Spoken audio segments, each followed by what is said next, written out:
तालिबान से दोस्ती कर रहे चीन के लिए वीगर मुसलमानों के समर्थन में बंदूक उठाने वाला एक विद्रोही गुट बड़ा खतरा साबित हो सकता है। साउथ चाइना मॉर्निंग पोस्ट की रिपोर्ट के मुताबिक ETIM यानी ईस्ट तुर्किस्तान इस्लामिक मूवमेंट नाम के इस गुट ने अफगानिस्तान में अपने कई अड्डे बना लिए हैं, जो तालिबान से दोस्ती करके अफगानिस्तान में अपनी पैठ बनाने के चीन के इरादों पर पानी फेर सकता है। कहा जा रहा है कि ये विद्रोही गुट चीन पाकिस्तान इकोनॉमिक कॉरिडोर को अफगानिस्तान तक ले जाने के शी जिनपिंग के सपने को हवा कर सकता है। इसके साथ ही अफगानिस्तान के अकूत खनिज पर नजर गड़ाए बैठे चीन के लिए बड़ा सिरदर्द साबित हो सकता है, क्योंकि चीन में वीगर मुसलमानों पर हो रहे जुल्म के खिलाफ हथियार उठाने वाले विद्रोही गुट ने अफगानिस्तान के कई हिस्सों में अपने सैन्य अड्डे बना लिए हैं, जिसे चीन के लिए एक बड़ा झटका बताया जा रहा है, क्योंकि अफगानिस्तान में तालिबान सरकार का साथ देने वाले चीन के लिए ईस्ट तुर्किस्तान इस्लामिक मूवमेंट गुट एक मुसीबत बन गया है।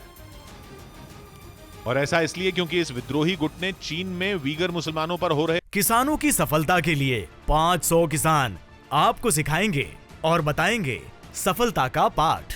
फ्रीडम ऐप को अभी के अभी डाउनलोड कीजिए। अत्याचार का जवाब देने की तैयारी कर ली है। चीन खुद कई बार ये आरोप लगा चुका है कि ETIM के विद्रोही उसके शिनजियांग प्रांत में हमले करते हैं और फिर अफगानिस्तान में जाकर छिप जाते हैं। चीन पर आरोप है कि उसने शिनजियांग प्रांत में ही कई डिटेंशन कैंप बना रखे हैं, जिनमें वीगर मुसलमानों को रखकर बेहिसाब जुल्म किए जाते हैं। कहा जाता है कि चीन के शिनजियांग प्रांत में 10 लाख से ज्यादा मुसलमानों को डिटेंशन सेंटरों में रखा गया है। चीन पर हमेशा ये आरोप लगते रहे हैं कि वीगर मुसलमानों की बहुत बड़ी आबादी वाले शिनजियांग प्रांत में उसने मानवाधिकारों की धज्जियां उड़ा रखी हैं, लेकिन चीन ने हमेशा इन आरोपों को नकार दिया।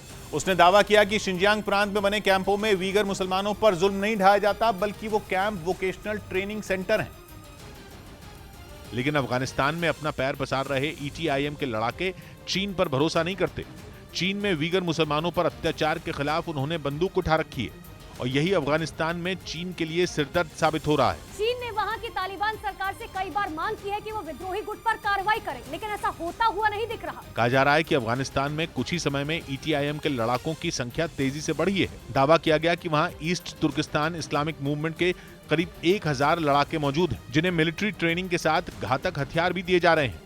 और कहा जा रहा है कि ETIM के ये लड़ाके अफगानिस्तान में चीन के एक और मंसूबे को धूल में मिला सकते हैं। तालिबान को दोस्त बनाने वाले चीन का लाखों करोड़ डॉलर कमाने का सपना टूट सकता है, क्योंकि कहा जाता है कि चीन की नजर अफगानिस्तान की मिट्टी में दबे 76 लाख करोड़ से ज्यादा के खनिज के खजाने पर भी है, जिनमें लोहा, तांबा, कोबाल्ट और सोने जैसी धातुएं शामिल हैं। इसके अलावा चीन की नजर लिथियम पर भी है, जिसका बहुत बड़ा भंडार अफगानिस्तान में है।